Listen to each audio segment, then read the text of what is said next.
I feel them trying to minimize their loss when they know they're going to take a heavy hit. They think a long time before it, and you know they're thinking, how can I minimize my loss?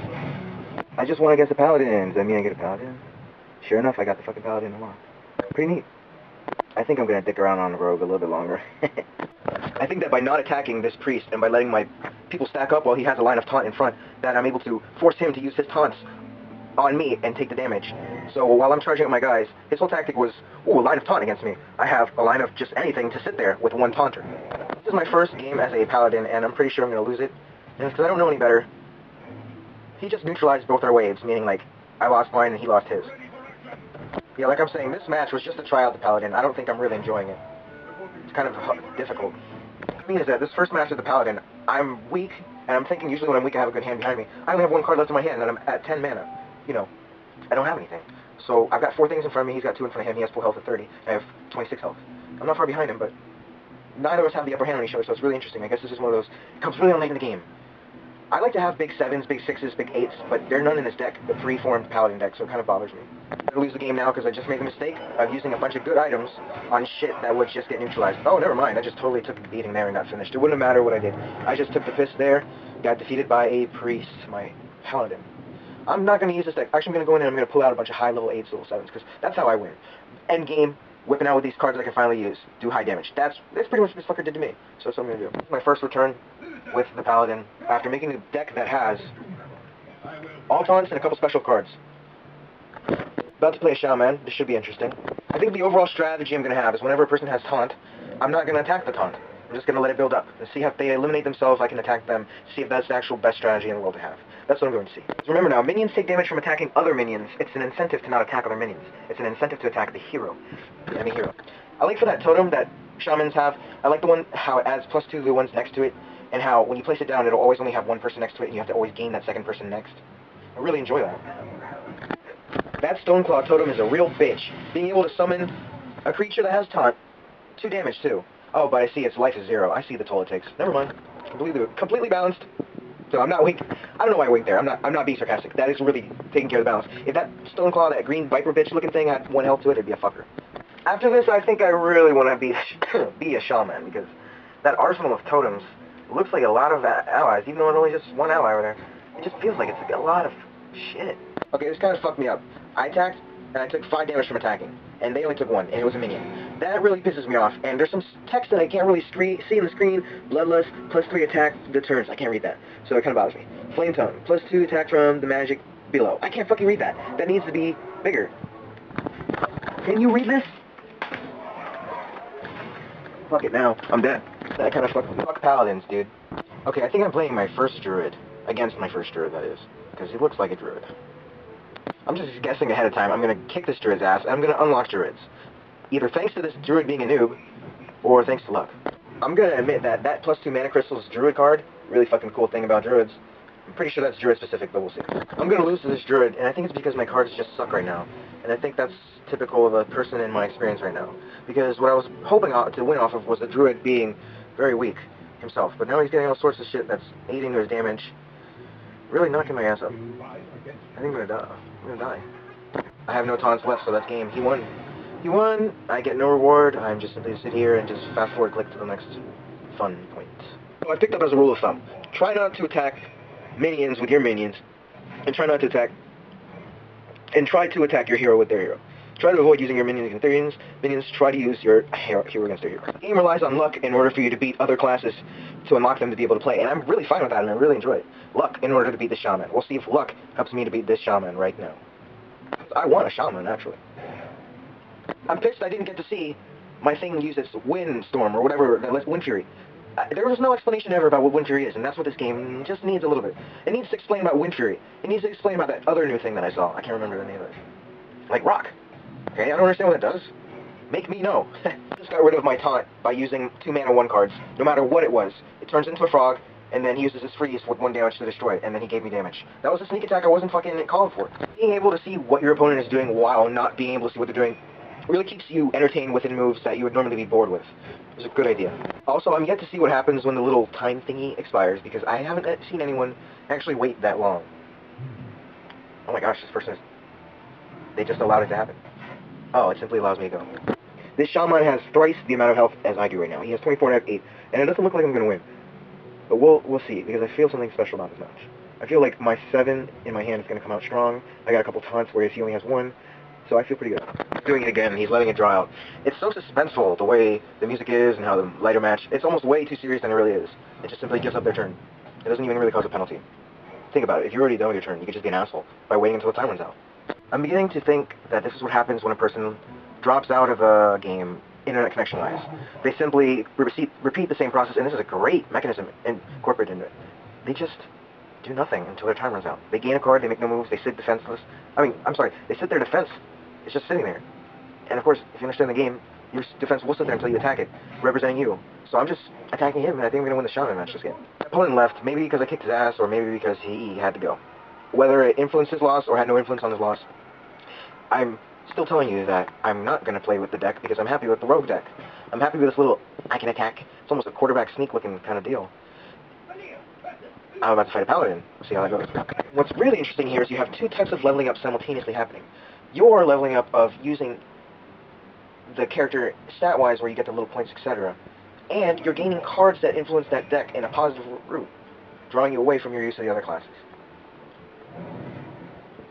Feel the small circle of rock, paper, scissors inside the taunts are good against defending your hero. The tactic of attacking your hero is... Okay, sorry. People with minions with taunt are weak to minions without taunt. Minions without taunt leave you exposure to your hero being attacked. And leaving your exposure to hero attack allows you to throw taunts up. So I think I very accurately described it there. Light's Justice. That's gotta be like the holiest, lightest thing to say ever as a freaking word. You got Light's Justice. And that's the name of the hammer that paladins get. It's like, wow, good job. I'm experiencing that you can't just throw taunts out there and attack their hero, because they will line this lineup of non-taunt ass-kickers that start to kick your actual ass. It's a fact. On neither the resolution of my television screen, no, that's not blurry, that's how it looks, nor on my laptop, you cannot read that. It's not legible. It isn't that it's too small, it's that it's reached a point where the font size cracks, like in paint. If you make the font size smaller in one dimension than the other, it'll crack and the letters will start to have some bars of other, from the adjacent vertical rows come into them, jut into them. So that's what's happening. So you just need to do is just increase it, Liz. I noticed the ambiguity of time moves quickly, and the voice said, move quickly. You get the word quickly in 2 different sentences, but the meanings overlap. My game process has been getting a little mechanical, and I haven't been recording much, but one thing I really was pleased to notice is that when you click on certain parts of the screen, little interactions happen, depending on what stadium you're in. It's pretty cool. Some little baby card that wasn't that good at the end made the difference between me and the shaman, really, so, you know, just lost another shaman versus my rogue, which is very good, by the way, my rogue. Hard to find ways to spend your initial 1 mana, but they give you some certain ways to increase your mana to do a 2-er, or to just wait a little while, or they have some certain 1-ers that do damage right off the bat. They're really useful. The game is really flawless. I feel like I'm playing a real game. I feel like I have the task of completing the ultimate deck while gaining cards. 2 tasks I'm having. If I didn't have one or the other, I wouldn't continue. Scary thought. There's so many ways for each class to heal that you can't complain in any direction. I like how there's sort of 3 layers of rock, paper, scissors, because the ones that aren't the ones that aren't taunt are good against the ones that are, and then the ones that have charge are good against both. And then you got the higher level ones, but it took a little bit more time to get those out, so you don't have the advantage over them. There's so many like layers that overlap and sort of twine about rock, paper, scissors. It's really intense. I like it when the HPs of both opponents decrease. When they decrease and they stay like a steady decrease with each other throughout the game, dropping. But it's not like that. You can't complain like that, because another part of the rock, paper, scissors is another part of the other dimension that you have to step out and zoom out and look from another angle, is that people do big combos at taking the expense of maybe being weaker in another aspect.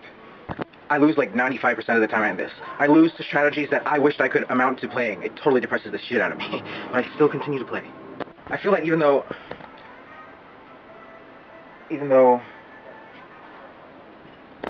I've gained the ability to try other classes, and the other later classes tend to be stronger, I don't feel that way at all about this game. But I'm still sticking with the rogue, which I got second. And I don't know if everybody gets a second. I don't think so, because it's so random, this game, which is what it has to be. But I feel like I'm on a different tip than everybody else. Essences of white are what make this game beautiful. And I'm talking about this particular little... that essence of white is so beautiful. And the whole thing, it just emanates in whiteness. And that's what makes it so lush. The word is lush. Get it right.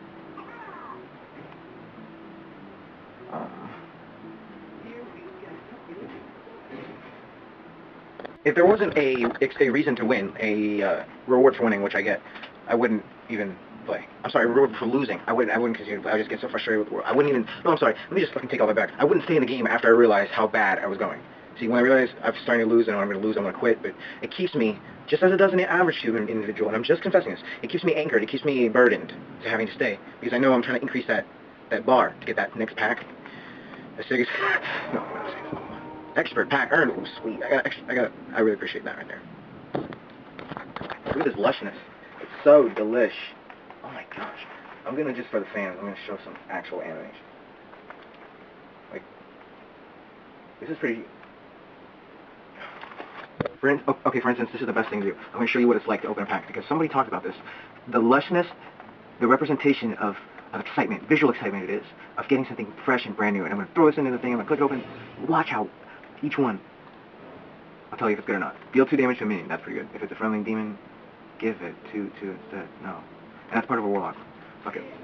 I don't want that. Another warlock hit, destroy minion, restore 3 health to hero. That seems pretty cool. That's really important. All classes. Your weapon has +2 attack. Not worth using. Wind Fury. Not at all worth using. This card is a bitch. I hate fighting against this card. True Silver Champion. It heals them every time they attack. I mean, normally attack. Play. This random sequencer always comes up with the same result. A worthy opponent. And that's a simple thing to say. It's a normal thing to put. A worthy opponent for your needs of defeating. Maybe a less than worthy opponent would be cool. So you see, it sometimes takes up to half a minute, but I mean, half a minute ain't shit, really. If they have another rogue, just like I have a rogue, it'll always be the same name. All the classes will always have the same character name. You get to choose where you want to keep or swap for another random card. Just won against the rogue because they didn't have enough taunt characters to defend against my blows against their hero. And I wanted to say that now that every class gets health and mana, this is a game we're talking about. In the other games, you would cut a person short, and in Diablo 3 and Diablo 2, well, whatever. I'm sorry. What I mean is that it's important for all classes to have health and mana. Mana being spells, regardless of what it is. Spells. Spells that do something. Here, when you think about it, you have mana, so you implement spellness in some other sort of way, so it still feeds that part of you that wants to be there for all classes. You swap around between having no minions and having lots of minions very quickly, making it very difficult to predict where the game is going, and making the image of the game change so quickly and so rapidly throughout the game. 3 to 1, 1 to 3, 2 to 2, 2 to 5, 5 to 3, 3 to 1. You look at the lineup and you see this offensive-defensive quarterback lineup. Forcing the person to take one of their minions back into their hand is very, very deal breaker, very make or breaker. As it did just now, it made me win. I believe it's going to win. He had a very high level guy, and I wasn't ready for it, and I had this card as effective. Made me take everybody's out of everybody's hand, but I didn't have much in mine. So, I mean, all the minions. So it took everybody's minions back into everybody's hands, and I didn't have much in my minions out in front of me, so, as you see. It's just like that imposter Professor Oak kind of thing. Oh, the guy gave up. This is what he said. I gave up. Look how lush. I'm going to repeat that word over and over to you. Lush. Lush. I'm saying it. I said it like a freaking fag. Lush. I said freaking fag. Like a fucking fag. It's fucking fag. Fucking faggot. Fucking fag. Sometimes when I'm right about to lose, and I know I'm about to lose, I cross my hands in front of my stomach and just sit like that. It's my body going, just endure it. Just fuck it. Endure it. I just lost to a beautiful hand. Like a 5. Just kick my... That whole row of fuckers against me. Couldn't do anything about it. It makes me want that class so bad. I like this little bitch. I call her Sonya bitch. I just got hit with a double her in my hand. Like they gave me a double her. And through using it properly, I can feel the goodness of doing extra damages. Extra damages in the early game. Pre-game, early game, same shit. Here I go.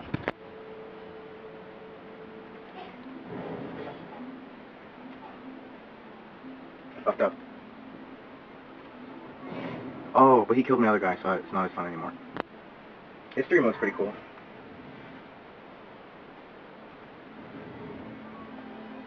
Chain comboing feels really good, but you know, people do it equally back to you, so...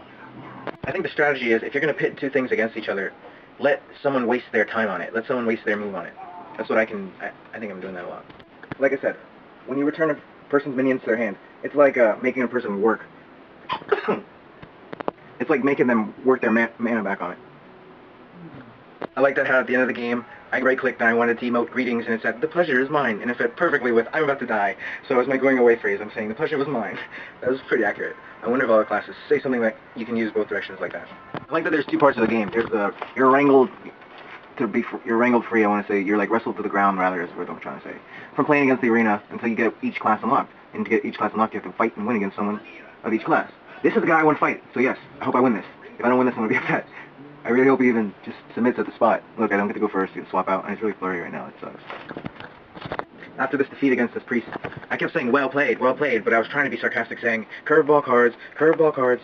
His main strategy was boost HP and attack, and then double HP and attack. Or double HP. He got his HP on one of his taunted minions up to 13. I was like, fucking shit, 13.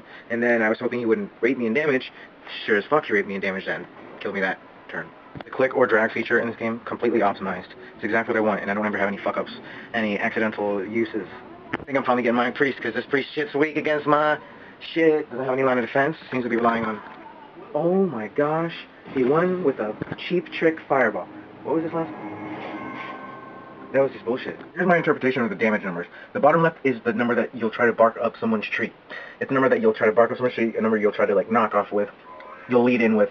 It's like your bold face, your face. But your one is your subtraction is what you actually... Well, you subtract... Got that priest, yes.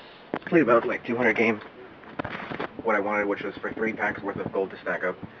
Well, 1 pack that I was granted, and then 300 that I wasn't going to redeem yet, and then 100 I was working on to make this 3 bench. And I got it. Some cards are alright. But right now I'm feeling that I'm going to put it down because I grinded the shit out of the game, which is what I wanted. I'm going to retain the experience. I'm going to retain the experience also of the game being something I can return to. And that's the most important thing. And then I'm going to come back to the game to just grind more, and it's going to be one of those games which I adore, which is a grind factory. Now, the question you ask for this game is, how far can you offer expansion without allowing for deviation from the actual game? How far can you let people go ahead of everybody else while still retaining them in the same game mechanics as everybody else? You gotta ask yourself as a Blizzard developer, how many more +1s in health can we let them go to make them feel happiest for their $40? I feel them trying to minimize their loss. They know they're going to take a heavy hit. Can get they think where you can do it recurringly, and the person is satisfied with that money. Most of these people that are just going to be single-time purchases. I could tell that one of the cards that they had to think about the spectacle. The spectacle means the visual impression they make. It was that the inventor guy, he has his own even little sound effect when you pull him out, and I know this because I haven't paid any money and I haven't seen him in any packs yet.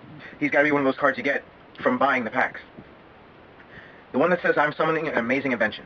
And then it summons a creature, another card, that gives you the ability to draw 3 cards. You know, they expanded the dimension into the card drawing category for that card. And I'm sure that reward, that mental reward of that card and receiving that and using that is probably worth about $5. I probably satisfied all the $5 people who paid for it and then pissed off and gave a bunch of phone calls to the $6 people. Like, where the margin just broke off. I'm sure that's where the card value rests. And I'm sure that when you get, the $40 pack, somewhere within there's another one of those specially designed, specially dimensional into the game, specially implemented card that has a special music, special sound. Yeah. Also, the fact that you can only put 2 cards in a deck of the same type makes the recurrence value of these cards practically 0. When you get another something that you've already had 2 of, it makes no difference whatsoever. It's almost like receiving a slap in the face. No, I take that back. It's almost like receiving just a dummy present. A dummy present. So I think eventually we're going to all be coming to that point where the percentage of time where we get a card we need gets smaller and smaller and smaller until we have the full collection except for all those strange rares that are Blizzard publicly given. I have to say, everything is flawless variable-wise. The variable work is fantastic. Everything always amounts to what it needs to be. Everything is accurate. All the green highlightations is all perfect. It doesn't matter whether you're a beginner or a pro. You have a deck with amazing cards or shitty cards. The way this game is, it's so random. You can win or lose regardless. 50-50, literally 50-50. Even when you have what you feel is the best class. The way the reward was given in arena mode, it was like they were all piled on a table and you clicked on them. It was strange. There should be 7 or 8 different kinds of those. It would be more interesting. You start to know what all the cards do just upon sight of them within 24 hours of playing. When I hit level 20 on one of the characters, all I received was a holographic version of another card that I couldn't put in the deck again. I was just like, are you serious? But then I realized that that's how you had to do it. And what do you expect? I fucking swear, the feeling of having 2 different pieces, like a taunt and a non-taunt, and a person not having 2 different pieces and only having 2 non-taunts. I swear, you feel like you have a different piece like in chess. more than they do. You feel like you have a piece in chess that they don't. I see a fairy dragon, a really ugly looking thing that definitely looks like it was bought because its power is very rare. Can't be targeted by spells or hero powers. Putting pressure on people to make different moves, like putting pressure on them to heal themselves instead of healing one of their minions, so that basically they don't get the power from healing that minion, like the power of drawing a card from that one minion. Start to look and ask at the numbers in the bottom right corner and say, who does he have to spend this health on? Who should he use this health on? Which minion? Or should he not use this health on anybody and attack the main guy? If it's a priest, the questions are to consider is, who is he to spend his health on? And who is he to spend his bottom right corner health on? I'm sorry, who is he to spend his heals on, and who is he to spend his bottom right hand health on? With normal people, it's just who to spend their bottom right hand health on. You want to make it look like you don't have certain things yet. You want to wait to play them. You got to think about what exactly though. High level, high number things, things with powers that might be curveballs to other people. We don't have to get like babied out. They're already taking care of us on one extent to playing it. They don't have to satisfy us and keep us entertained the proceeding event as well. As long as we're taking care of the playing aspect, that's fine. You know, we gotta tighten up.